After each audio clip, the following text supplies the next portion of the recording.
ሰላም ጤና ይስጥልን ተመልካቾቻችን ሚዲያ ዝግጅት ክፍል ያክብሮ ሰላምታችንን እናቀርባለን። በወቅታዊ ጉዳዮች ላይ ከፕሮፌሰር መሐመድ ሐሰን ጋር የምናደርገውን ቆይታ ነው ለዛሬ ይዘንላችሁ የቀረብነው። ፕሮፌሰር መሐመድ ሐሰን በፖለቲካ ጉዳዮች በዲፕሎማሲ ሰፊ ልምድ ያላቸው ደራሲም ናቸው። በቤልጂየም እንደዚሁ በፖለቲካ ፓርቲ ተሳታፊነት የሚታወቁ ናቸው። በኢትዮጵያ ፖለቲካ ውስጥ ረጅም ጊዜ የቆዩ ናቸው። ዛሬ በምስል ልንገናኝ አልቻልንም። በስልክ ተገናኝተን በወቅታዊ ጉዳዮች ላይ አንዳንድ ነጥቦችን በማንሳት እንወያያለን። በጣም አመሰግናለሁ ፕሮፌሰር መሐመድ ሐሰን። እንግዲህ በምስል ማንገናኝበት ሁኔታ ስለተፈጠረ ነው በስልክ ያገኘው። እስቲ በአንድ ዜና ልጀምር ፕሮፌሰር መሐመድ። የአሜሪካ መንግስት የውጭ ጉዳይ መስሪያ ቤት በአንዳንድ የህወሓት ባለስልጣናት ላይ የቪዛ ማዕቀብ ጥሏል። ምክንያቱ ደግሞ አካባቢው ወደ ጦርነት ሊገባ ይችላል። በዚህም የህወሓት ሰዎች የተጀመረውን የተለያዩ ጥረቶችን በማደናቀፍ ወደ ጦርነት ሊገቡ የሚችሉበት ሁኔታ እንዳለ መረጃው አለን ብለው ነው እንግዲህ በህወሓት ሰዎች ላይ ብቻ ማዕቀብ የጣሉት። እስቲ ይህንን መረጃ እንዴት አየኸው? አሜሪካ ከህወሓት ጋር በተደጋጋሚ ስትደግፍ የነበረች ያለቀለትን የህወሓትን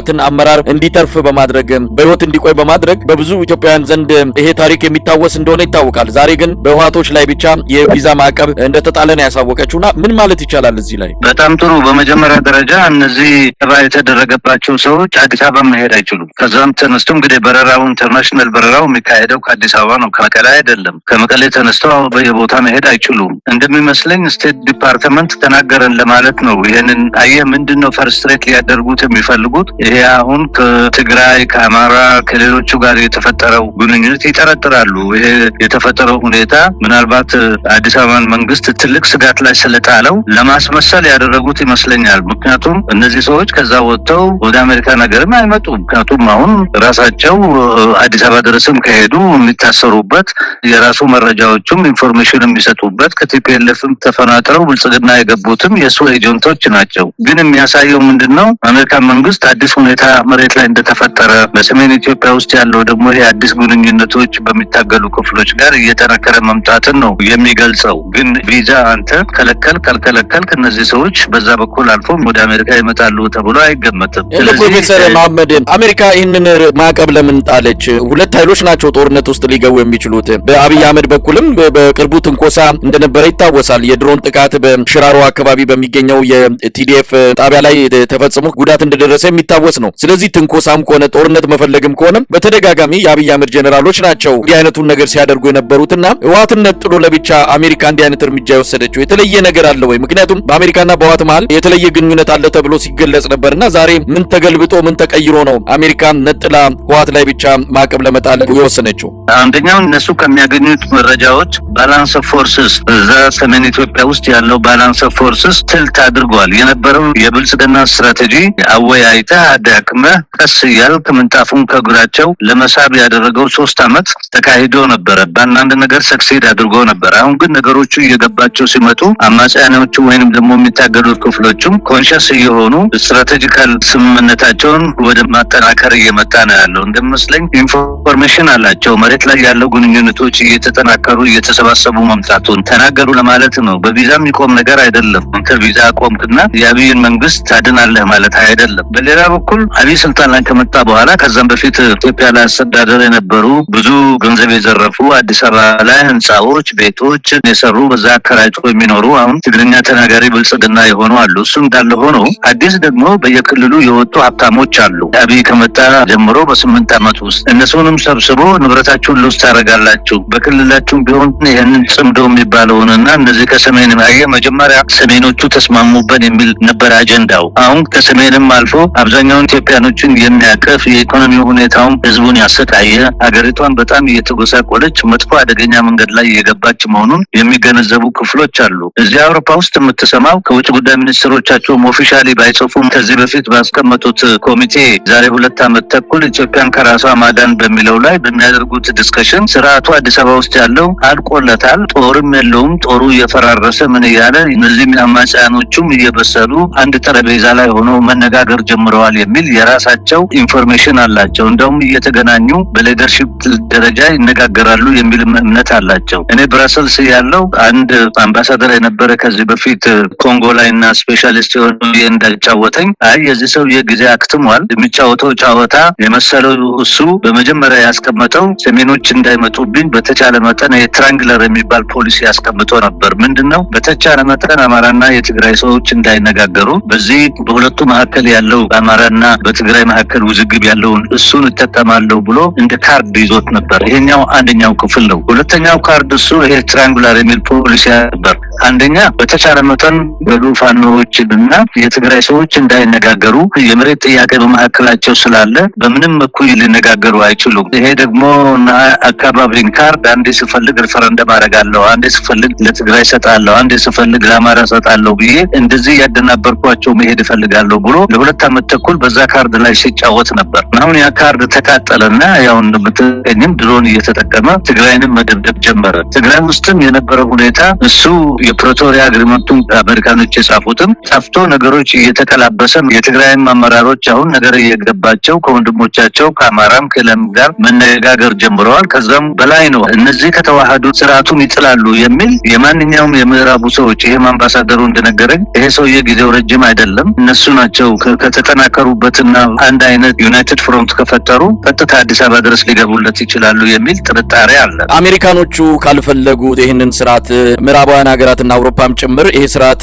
በስልጣን እንዲቆይ የማይፈልጉ ከሆነም አሁን እነዚህ ተባብረው ቢመጡ እንደ አማራጭ ኃይል አይተው ማገዝ እንጂ የሚገባቸው አብይ አህመድን እድሜ የሚሰጠውን እንዲህ አይነቱን እርምጃን በእርግጥ እርምጃው ምን ያህል ተጽዕኖ ይፈጥራል የቪዛ ማዕቀቡ በሂደት የሚታይ ነው። ብዙም ትርጉም ያለው ሊሆን እንደማይችል ይታመናል። ብዙዎችም ፖለቲካ ተንታኞች ይህንን እየገለጹ ነው ያሉት። ተጨማሪ ማዕቀብ ይህን ተከትሎ የሚመጣ ሌላ ማዕቀብ ከሌለ በስተቀር በጉዞ በቪዛ ማዕቀብ የሚመጣ ምንም አይነት ለውጥ የለም የሚል ነው። ግን ካልፈለጉ ለምንድን ነው ታዲያ በዚህ መልኩ በጎንም ቢሆን እንዲህ አይነት ለአብይ አህመድ እድሜ የሚሰጠው እርምጃን መውሰድ የፈለጉት? አይ እነሱ ግምገማቸው አብይ አህመድ አክትሞለታል የሚል ነው። ምክንያቱም መሬት ላይ ጦርም የለውም፣ ኢኮኖሚው መፈርድም ይበልጧል። የእነዚህን ሰዎች ደግሞ ወደ አዲስ አበባ ካመሩ ሊያቆማቸው አይችልም የሚል ግምገማ መጥቷል። ብልጽግና ተዳክሟል እና ኦልተርናቲቭ ምንድን ነው ሲባል ይሄ ሰሜን ኢትዮጵያ ውስጥ አሁን እየተቀራረበ እየተናበበ የሚሄደው ክፍል ነው። ማይክሮስኮፕሊ ሲያዩት ይህ ስርዓት ለብዙ ጊዜ ሊቆይ አይችልም። ሰሜኑ ይመጡብናል የሚሉት ተዋህደው አንድ ላይ የሆኑ ለራሳቸው ህልውና ለወደፊት ለሀገሪቷ ህልውና እየተደራጁ መሆናቸውን ይሄ የእንግሊዝን መረጃ ያውቀዋል፣ አውሮፓኖችም ያውቃሉ። አዲስ አበባ ላይ ያለው ስርዓት ዝም ብሎ ከንቲባ ነው እንጂ ብዙ ሮል ሊኖረው አይችልም። ስለዚህ ምናልባት እንግዲህ እኛ ያለንበትም ማክሲመም የምናደርገው ይሄንን ነው። ቪዛ እናክላቸዋለን። የቪዛ ግዳይ አይደለም፣ እነዚህ ስርዓት ላይ የሉም። አሁን ከዛም አልፎ ተርፎ አዲስ አበባ የሚመጡ ሰዎች አይደሉም። ሀገሪቷ ያለችበት ሁኔታ ከፍተኛ መስቀለኛ መንገድ ላይ ስለሆነ ይሄ የሚያሳይህ ምንድን ነው? ትኩሳቱ በጣም ከፍተኛ ሆኗል። የአዲስ አበባ ላይ ያለው ስርዓት ደግሞ በኤክስትሪም እየተዳከመ አሁን ጥያቄን አግኝተው ከሆነ ፕሮፌሰር መሐመድ ታዲያ ለምን አብይን የሚደግፍ ወይም ደግሞ ለአብይ እድሜ ሊሰጥ የሚችል አሁን በዚህ እድሜ ያገኛል ማለት ሳይሆን ነገር ግን አቋማቸው ያ የሚመጣውን ኃይል ላይ ተጽዕኖ ጫና መፍጠር ለምን ፈለጉ? ታዲያ አብይን ካልፈለጉት በተለያየ መንገድ ከቦታው ዞር እንዲል ማድረግ ነው እንጂ ያለባቸው በእንደዚህ አይነት እርምጃዎች ሌሎች ኃይሎች ላይ ተጽዕኖና ጫና መፍጠር ለምን አስፈለገ ታዲያ ነው? እኮ ሚኒመም ጫና ነው። ፔፐር ታይገር ማለት ትችላለህ። ወረቀት የሚፎክር ወረቀት ነው። ቪዛ እንሰጥም ሲሉ ቪዛ የጠየቃቸውም የለም፣ ወደ እነሱ የሚመጣው ነገር የለም። መሬት ላይ ያለው የኃይል አስተላለፍ ነው ዲተርማይን የሚያደርገው። ግን የሚያሳየው ምንድነው? ራሱ የውጭ ጉዳይ ሚኒስትር ቀን ሲያወጣ የሚያሳየው ምንድነው? ኢትዮጵያ ውስጥ ሀገሪቷን የሚቆጣጠር ቴብል የሆነ መንግስት አለመኖሩን ነው የሚያሳየው። ስለዚህ ከጊዜ በኋላ እናየዋለን። እንደውም ያፋጥነዋል። ሰሜን ላይ ያሉት ፎርሶች በበለጠ እንዲዋሃዱ በበለጠ እንዲናበቡ ያደርገዋል። ሲግናሉ ምንድነው? አዲስ አበባ ላይ ያለው ስርዓት ትንፋሹን እየቀነሰ ሀገሪቷንም ማስተዳደር ያልቻለበት ቦታ ነው። ምናልባት እንግዲህ የቪዛ ነገር ዝም ብሎ ሲምቦሊክ እኛም ከአንተ ጋር ነን ለማለት እንጂ ሌላ ነገር እንግዲህ ከፈለጉ እነሱ ከፍተኛ የሆነ ሳንክሽን ማድረግ ይችሉ ነበረ። ቪዛ ወረቀት ላይ የሚለጠፍ ነው። ጠያቂም ክፍል አልነበረም ቪዛ የጠየቃቸው። ስለዚህ የሚመስለኝ ኢንዳይሬክትሊ ሆፕለስነስ ነው የሚያሳየው። መግባባቱ፣ ወጣቱ መገናኘታቸው፣ ሊደርሺፑ መገናኘታቸው ይሄ ሁሉ የሚሰጠው ኤርሊ ዋርኒንጉ ምንድነው? አዲስ አበባ ለውስጥ ያለው ስርዓት አብዛኛውን የኢትዮጵያን ክፍል እየተቆጣጠረ ስላልሆነ ስርዓቱም ቁመናውን በጣም የተዳከመና መጥፎ አደጋ ላይ እየገባ መሆኑን ነው ኢንዳይሬክት የሚገልጹት ያሉት። እኔ አምባሳደር ግን ሳይሆን አዲስ አበባ ላይ ያለው ሰውዬ ሂዝ ሊቪንግ ኢን ቦሮውድ ታይም ነው የነገሩኝ። ገንዘብ የማይሰጡትም ካልወዳ። ስለዚህ ሀገሪቷ ሊምቦ ውስጥ ገብታለች። በጥቂት ጊዜ ውስጥ ብዙ ነገር ልንሰማ እንችላለን። እንደው ፕሮፌሰር መሐመድን ሰሞኑን በፓሪስ የቡድን 7 ሀገራት ተገናኝተው ነበር። እዛ ላይ እንግዲህ ኢትዮጵያ በእነ አቶ መለስ ዜናዊ በእነ አቶ ኃይለማርያም ደሳለኝ ጊዜ ተደጋጋሚ ትጋበዝ ነበረ። አሁን አሁን ያን እድል አላገኘችም። ኢትዮጵያ ከዓለም አቀፉ መድረክ በአብይ አማካኝነት በጣም ርቃለች። ሌሎች ናቸው እየተጋበዙ የሚገኙትና ትልቅ የዲፕሎማሲ ኪሳራና ኩስምና ነው የገጠመን። በዚህ እንግዲህ የተገናኙት የአሜሪካው ፕሬዝዳንት ዶናልድ ትራምፕና የግብጽ አቻቸው አልሲሲ ስለ አባይ ጉዳይ ተነስቶ ነበረ በውይይታቸው መሃል። ፕሬዝዳንት ትራምፕ በግልጽ ነው ያኔ የያዙትን አቋም አሁን አጠናክሮ ነው የመጡት። ግብጽ በዚህ በአባይ ግድብ ምክንያት ተጎድታለች ነው ያሉት። ይሄ ትክክል አይደለም ብለው አቋማቸውን ለግብጽ ባደላ መልኩ ነው ያሳወቁት። ምናልባት አብይ አህመድ ቃል የገባው ነገር ይኖር ይሆን በይፋ አልተገለጸም ለፕሬዝዳንት ዶናልድ ትራምፕ። ይህንንም በማድረግ አሁን ህወሓቶች ላይ የቪዛ ማዕቀብ እንዲጣል ከአሜሪካ መንግስት ይህንን ይሁንታ ያገኘው የሆነ እንዲህ ከአባይ ግድብ ጋር ቃል የገባው ነገር ይኖር ይሆን? እኔ እንደሚመስለኝ ይሄ ሰባቱ ትልልቅ ሀገሮች ስብሰባና የአሜሪካን ፕሬዝዳንት ከፕሬዝዳንት አልሲሲ ጋር ተነጋግሮ ግብጽ ትጎድታለች ምናምን ይሄ አቋማቸው ነው። ድሮም ቢሆን እንደዛ ሆኖ ግን አሁን ኢትዮጵያ መሬት ላይ አለች ወይ ነው ጥያቄ። ድሮ ሌላ ነገር ነው፣ ሌላ ሁኔታ ነው። እውነት ነው ሊጋበዙ ነበረ ምን ግን ይሉ ነበር። አሁን ግን አዲስ አበባ ላይ ብቻ የሚቆጣጠር ከንቲባ ብዙ የሀገሪቷን ክፍል ከእጁ ያጣ ምንም አይነት ስታቢሊቲ ሊፈጥር ያልቻለ አድማሱ ሰፊ ያልሆነ ሰው ነው አዲስ አበባን የሚያስተዳድረው። ስለዚህ ብዙ ኢንፎርሜሽን አላቸው አሜሪካኖቹ እና እንደሚመስለኝ ይሄ ሰው ብዙ ሊቆይ አይችልም። አመራሩም እንደሆነ ከስሯል። ከዚህ በፊትም ቻንስ ሰጥተነው ነበር ከግብጽ ጋር ስምምነት ተነጋገር እምቢ አለ፣ እግሩን ይጎትታል። አሁን ግን ክሊርሊ ፕሬዝዳንቱ ድሮም ቢሆን በመጀመሪያው የተመረጠው ጊዜ አቋማቸውና አሁንም ያላቸው አቋም አንድ ነው። ምንም አዲስ ነገር የለም። ምናልባት አብይ የገባው ቃል ይኖር ይሆን ፕሮፌሰር መሐመድ? ለዚህ አሁን ህወሓቶች ላይ የቪዛ ማዕቀብ እንዲጣል ለፕሬዝዳንት ትራምፕ ከዚህ ከግድቡ ጋር በተያዘ ብዙ ጊዜ ቃል ገብተዋል። ግድቡ ማመንጨት የሚገባውን ያህል አይደለም። የመጀመሪያው የፕላኑ የፕሮጀክቱ አቅም አይደለም አሁን ያለው። የተርባይኖች ቁጥር ቀንሷል። ብዙ ነገር አብይ አህመድ እንዲቀንስ ያደረገው በጓሮ የሚስማማቸው ስምምነቶች ስላሉ ነው። አሁንም በጓሮ ለፕሬዝዳንቱ ቃል ገብቶ ለፕሬዝዳንት ትራምፕ ማለት ነው ይሄንን በህወሓቶች ላይ ጫና እንዲደረግ በአሜሪካ በኩል ከዚህ አንጻር ይሄንን ማያያዝ ይቻል ይሆን? አልመሰለኝም። ምክንያቱም እሱ ራሱ ሀገሪቷን እኮ አይቆጣጠርም። የአዲስ አበባ ከንቲባ ነው። ስርዓቱ እኮ ተዳክሞ ኤነርጂውን ጨርሶ ኦክሲጅኑን ጨርሶ መጨረሻ ትንፋሽ ላይ ነው ያለው። አንድ መንግስት የሀገሪቷን ትልቁን ፓርት መቆጣጠር ካልቻለ ጦሩ እንደ አይስክሪም እየቀለጠበት ያለ በትንሽ ነገር የሚባንን አሁን ደግሞ ጽምዶ የሚባል ሰምቶ ጭንቅላቱ የዞረበት ሰፊው ህዝብ ከሱ ጋርም በእግሩ እንደውም ቢሆን ዝም ብሎ ይሄ የኩራዝ ምርጫ ሆኖ እንደውም ከዛ የባሰ የጨረቃ ምርጫ ሆኖ ማንም የተቀበለው የለም። ስለዚህ ለምንድን ነው አንተ የሞተ ፈረስ ላይ ካርድህን የምታስቀምጠው? ሊጠቅምህ የማይችል ዛሬም ሊጠቅምህ የማይችል ክፍል ጋር ለምን ትሰራለህ? እቺ ሲምቦሊክ ነች። ስለዚህ እኔ እንደሚመስለኝ በተገላቢጦች ማንበብ አለብን እላለሁ። መሳይ ወንድሜ እንደው ፕሮፌሰር መሐመድ ሀሰን አሜሪካ በህወሓት መሪዎች ላይ ይህንን የቪዛ ማዕቀብ ስትጥል ቀደም ሲል እንደተባለው ብዙም ትርጉም ባይኖረውም ግን የአሜሪካንን ፍላጎትና አቋም ሊያሳይ ይችላል ወይ የሚል ጥርጣሬ ሊፈጥር ይችላል። በዚህ የተነሳ ህወሓት እየተባበረም ካለ ሌሎች የኢትዮጵያ ኃይሎችም በጋራ ሆነው የአብይን አገዛዝ ለማስወገድ ንግግር ጀምረውም ወይም ስራም ጀምረውም ከሆነ አሜሪካ አልወደደችውም ማለት ነው። ስለዚህ ነገ ከነገ ወዲያ ይሄ የጥምር የኢትዮጵያ ኃይሎች አገዛዙን ለማስወገድ ወደ አዲስ አበባ የሚያመሩ ከሆነ የአሜሪካ አቋም ምን ሊሆን እንደሚችል በዛሬው ውሳኔዋ መገመት እንችላለን። ማገናኘት አይቻልም። አየህ የሚስማሙ ኃይሎች የተለያዩ ናቸው፣ ይታወቃሉ። ሌሎቹ ላይ አልተደረገም፣ ፋኖ ላይ አልተደረገም፣ ወይም ኦላ ላይ አልተደረገም፣ ወይም ሌሎች የጥምረቱ ክፍል ላይ አልተደረገም። ቲፒኤልኤፍ ላይ ነው ኮንሰንትሬት ያደረጉት። ይሄ ምናልባት ደግሞ ራሱ ከሱ ጋር ጥገኛ የሆኑ የትግራይ ሰዎች እዛ አሜሪካ ላላቸው ሎቢውስቶች እና ምናምን እባካችሁ እነዚህ ተስማምቶ ከመጡ ይጭኑናል የሚል አመለካከት ምናልባት እኮ የሱ ሎቢውስት እና ገንዘብ የሚከፈላቸው ሰዎች እዛ ስቴት ዲፓርትመንት አካባቢ ሎቢ ሊያደርጉ ይችላሉ። ምናልባት ፕሬዝደንቱም ይሄንን ላያውቁ ይችላሉ። ዝም ብሎ አንዱ ከዛ ከስቴት ዲፓርትመንት እንደዚህ አድርገናል ብሎ ውሳኔ ሊወስን ይችላል። ጥያቄው ግን የአሜሪካን መንግስት እይታው አሁን ባዲዩ መንግስት ላይ ያለው የከሰረ አገሪቷን ማስተዳደር የማይችል ይሄ ትልቅ ሀገር ነው። እሱ ራሱ ከንቲባ ሆኖ የሚኖርበት ሀገር ነው። በውሸት ምርጫ አካሄዶ እዛ እርሱ ላይ ደግሞ ክርስቲያኖችን ምናምን ሄዶ እንዲገደሉ የራሱ ስፔሻል ፎርሶች ናቸው የሚያደርጉት። ኦልሬዲ ወደ ውንብድና ገብቷል። ተራ ሽፍታ የሆነ ስርዓት ነው። ስለዚህ እኔ እንደሚመስለኝ ሲምቦሊካሊ ምናልባት ገንዘብ የተከፈላቸው ስቴት ዲፓርትመንት ውስጥ ሎቢ የሚያደርጉ አንዳንዶቹም ኮንቪንስ አድርገው ሚኒመም ሳንክሽን እንግዲህ ቪዛ እንከልክላቸው ተብሎ የወጣ ነው። ለሱ እንደው ትንሽ ሞከፍ ለማድረግ ነው። ግን መሬት ላይ ያለው ኃይል ትናንትና ሱሪ አስፈታለሁ ቀበቶ አስፈታለሁ ብሎ ሲፎክር የነበረው የሱ ጦር ነው። ሱሪውም ቀበቶውም ጫማውንም ፈቶ አሁን ምንም አይነት ጦር የሌለው በገባበት የተሸነፈ ሌሎኞቹም እየተጠናከሩ ፋኖዎቹም አብዛኛውን የራሳቸውን አካባቢ የተቆጣጠሩ። ስለዚህ አሁን ያለው ሰስፔሽን ይሄ የቲፒኤልኤፍ ፎርስ እና የፋኖ ፎርስ የሌሎች ፎርስ እየተዛመዱ ከሄዱ ኦልተርናቲቭ የሆኑና አዲስ አበባ መሄዳቸው አይቀርም የሚል ጥርጣሬ አለ። ስለዚህ ይሄ ጥርጣሬ እሱ ከሰሜን ከሰሜን እየመጡብኝ ነው የሚለውን ከትግራይ ጋር ያለውን እንትን ሁሉ ያበላሸው እሱ ነው። ከዛ አልፎ የሚሊተሪ ድሮን ልኮ ሰው የገደለው እሱ ነው። ነገሮች እየተባባሱ ስለመጡበት እሱ እንኳን ምንም አይነት ኢንፍሉዌንስ ሊኖር ከግብጽ ጋርም ከዚህ በፊት ተነጋገር ብሎ ፕሬዝዳንቱ በመጀመሪያው ምርጫቸው ላይ አነጋግሮት ነበር። ሰውየው ያንን ቢሆን እኮ ያንን አካባቢ አይቆጣጠርም ነበር። አሁን ከእጁ የወጣ አካባቢ ነው። ቆጣጠራለሁ ቢልም የሚሊተሪ አቅሙም የለውም። ስለዚህ በል እንከታተል። ይሄ የመጀመሪያው የአሜሪካን ስቴት ዲፓርትመንት ግለሰቦች ላይ ኮንሰንትሬት አድርጉ። የስም ዝርዝርም አላወጡም። ዝም ብሎ ነው በደፈና የተቀመጠ ነው እና መንግስታት አንዳንድ ጊዜ የሚጫወቱበት ካርድ ነውና ይሄ የሚያሳየኝ አዲስ አበባ ላይ ያለው ስርዓት እየተንኮታኮተ ከፍተኛ ችግር ላይ እንደወደቀ ነው የሚያሳየው። ጦርነት የማይቀር ነው የሚል ነገር እየሰማን ነው። የሰሞኑ የኦሉሴጉን ኦባሳንጆ ወደ መቀሌ ማምራት ደቡብ አፍሪካ ህብረት በሚል ተገለጸ እንጂ አብይ በቀጥታ እንደላካቸው አንዱ ሽምግልና ነው። ምናልባትም መደለል ሁሉ ያለበት ህወሓቶችን በተለያዩ ድለላዎች ጦርነት ውስጥ እንዳይገቡ ማድረግ የሚል እንዳለበትም ነው የተገለጸው።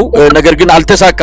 ኦባሳንጆ ሄደው ያመጡት ለውጥ የለም። ያን ተከትሎ ጦርነት እንደማይቀር ነው እየተሰማ ያለው። መቼና የት እንደሚጀመር አይታወቅም እንጂ አይቀርም የሚለው ጎልቶ እየወጣ ያለ አስተያየት ሆኗል። አሜሪካ ምናልባት ይሄንንም ሸቷት ሊሆን ይችላል። ጦርነቱ አይቀሬነቱን ተገንዝባ ሊሆን ይችላል ከወዲሁ ከጦርነት ጋር የለውም በሚል መሰል እርምጃዎችን ለመውሰድ የፈለገችው። ስለዚህ የማይቀር ነገር አለ ማለት እንችላለን። ይሄ ባላንስ ኦፍ ፎርስስ የሚሉት ፈረንጆች የሚሊተሪም የፖለቲካም የንቃትም ባላንሱ አሁን ብልጽግናን አሸንፎታል። ፖለቲካሊ አሸንፎታል፣ ሳይኮሎጂካሊ አሸንፎታል፣ ሰባሰባ አሸንፎታል። ሌላ የነበረው አማራና ትግሮች ሊነጋገሩ አይችሉም የሚል ወሬም እሱም ተሸንፏል። ስለዚህ አይ ቲንክ ለብልጽግና ሰዎች ጊዜያቸው የተወሰነና ትልት አድርጎባቸዋል። መጫወት የሚገባቸውን የዛሬ 4 ዓመት ወር 4 ዓመት 5 ዓመት መጫወት የሚገባቸው ብልህ ስላልሆኑ እነሱ የመሰላቸው በቀላሉ ሁሉ ነገር ክራሽ አድርጎ ሰሜኑንም ተቆጣጥረን አማራና ትግሬንም እያጣላን እንኖራለን፣ እኛ ጦራችንን እናዘጋጃለን አሉ። ጦራቸውም ደግሞ ምንም ምስኪን ወጣት እየሰበሰቡ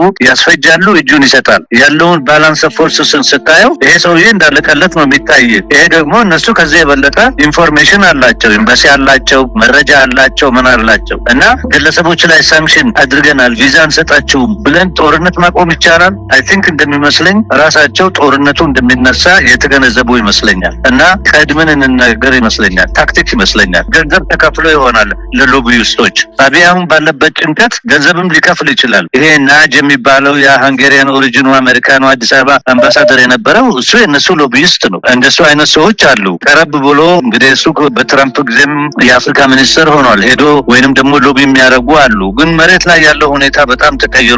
መሳይ ብዙ ነገር እንሰማለን በአጭር ጊዜ ውስጥ። ፕሮፌሰር መሐመድ ምናልባት ይሄ የትብብሩ ጉዳይ አሁን በኢትዮጵያ የተለያዩ ኃይሎች ዘንድ ሰፊ አጀንዳ ፈጥሯል። አገዛዙም በተደጋጋሚ እያነሳው ነው። ጽምዶ የሚለው ቃል የስርዓቱ ትልቁ መነጋገሪያ ጉዳይ ሆኗል። ጽምዶን እናጠፋዋለን ከሚለው የጀነራሎቹ ዛቻ ባሻገር በጽምዶ ዙሪያ ህብረተሰቡ ስለሚመጡት ኃይሎች የተለየ ምስል እንዲኖረው በአገዛዙ በኩል ሰፊ ፕሮፓጋንዳ እየተካሄደ ነው። እነዚህ ኃይሎች ጸረ ኢትዮጵያ አቋም ነው ያላቸው። በዚህም የተነሳ ከነዚህ ጋር ተባብሮ ኢትዮጵያን ማዳን አይቻልም፣ አንደኛውን ከብልጽግና ጋር ሆኖ እቺን ሀገር ማቆየት ይሻላል የሚል በዚህም በኩል ያሉ አንዳንድ ሀሳቦችን እያነሱ ወደ መድረክ እየወረወሩ ይገኛሉ። እንደ በዚህ ዙሪያ ላይ ምን ማለት ይቻላል?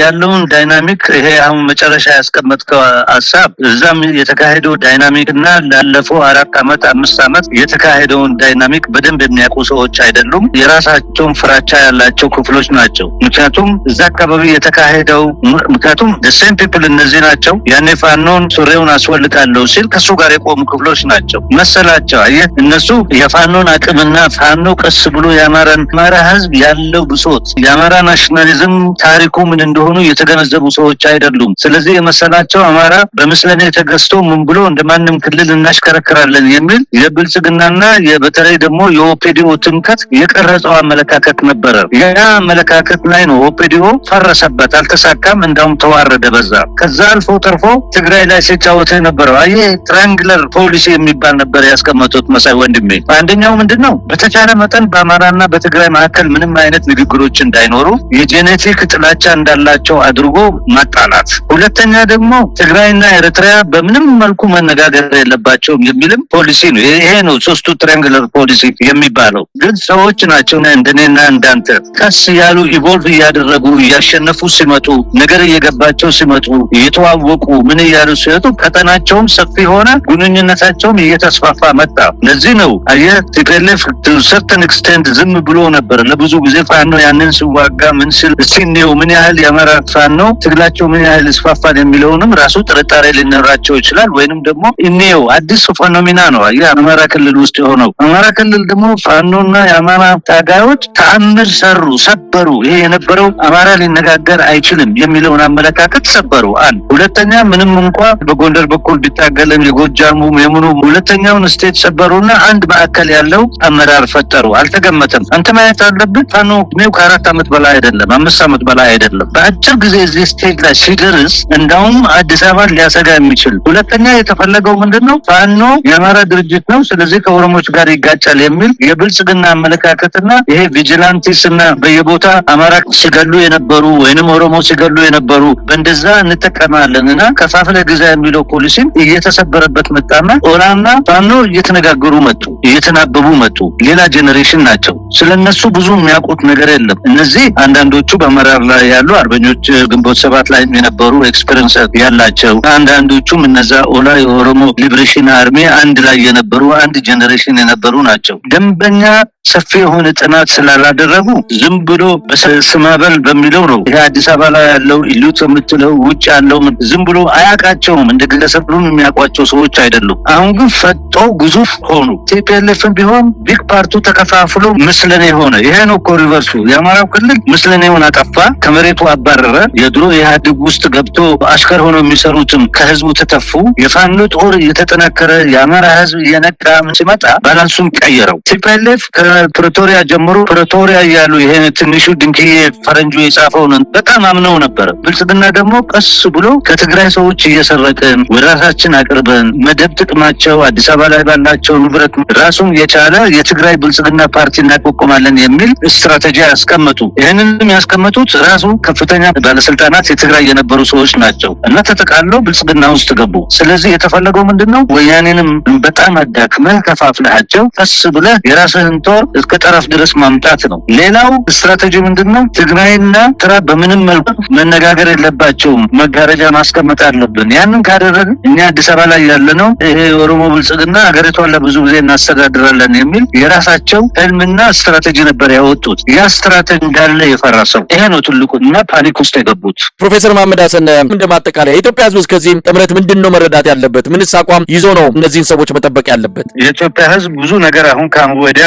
መስማቱ አይቀርም። ነገሮች ከሚሊተሪ ሲቹዌሽን ውጪ ጽምዶ ወደ 4ኛው 5ኛው ክፍል እየተላለፈ ሲመጣ የሚሊተሪ ሲቹዌሽኑ መሬት ላይ ያለው እየተቀየረ በበለጠ እየተቀየረ ጉልህ የሆነ ይመጣል። ኦፍ ኮርስ ሰዎች ብዙ ጥያቄ ሊጠይቁ ይችላሉ፣ መላምትም ሊመቱ ይችላሉ። ግን ኦፊሻሊ ነገሮች የሚወጡበት ጊዜ አሁን ኦልሞስት እየደረስን ነው ያልነው። በቅርብ ጊዜ ይሄ እምነቶችና ጽምዶ የት እንደደረሰ መውጣቱ አይቀርም፣ አመራሩን ወጥቶ መናገሩ አይቀርም። ስለዚህ ጊዜ እንስጣቸው። በስቴጅ ነው እየተሰራ ያለው እና በቅርብ ጊዜ ደግሞ ሌላ 4ኛ ስቴጅ 5ኛ ስቴጁን እናያለን። በዛን ጊዜ አመራሩ ራሱ መውጣቱ አይቀርም። ይሄ የአሜሪካን ቪዛ ግዳ ራሱ ነገሮች ያጣጥፈዋል። የበለጠ ውህደታቸውን የበለጠ አመለካከታቸውን ክሊር እያደረጉ መውጣት የሚገቡበት ሁኔታ ላይ ይገባሉ። ስለዚህ ይሄ መላምቶች ይሄ ቢሆናል ይሄ ይሆናል የሚለው ሩመርስ ነው የሚሆነው እና መጠበቅ ነው ከአመራሩ መጠበቅ እና ሰሞኑን የሚወጡት በተለይ በሚቀጥሉት 2-3 ወር ውስጥ ብዙ ነገሮች ማየት እንችላለን። መሳይ በጣም ነው የማመሰግነው ፕሮፌሰር መሐመድ ሀሰን። እንግዲህ በስልክ ነው ዛሬ የተገናኘነው። ምስል ተገናኝተን ደግሞ በሰፊው ነገሮችን የምንነጋገርበት ያው ቀደም ሲል አንተም እንዳልከው ነገሮች በፍጥነት የሚቀያየሩበት የሚቀጥሉት 2-3 ወራት በኢትዮጵያ ፖለቲካ ውስጥ ብዙ ነገሮች የምናይበት ነው። አብይ አህመድ ሁሉ ነገር አብቅቷል፣ ጨዋታው ተጠናቋል፣ ተመርጫለሁ እንደውም ሰሞኑን እንደተናገረው ከሆነ ለ8ኛው ሀገራዊ ምርጫ ቀብድ እያስያዘ ያለበት ሁኔታ ነው ያለውና መች ተጠናቀቀ ገና ነው የሚለው መልእክት በደንብ ጆሮው ላይ የመጣበት ነው ያለው። ለማንኛውም በሚቀጥሉትም ቀናት እንገናኛለን። በጣም አመሰግናለሁ ፕሮፌሰር መሐመድ። እኔም አመሰግናለሁ ወንድሜ።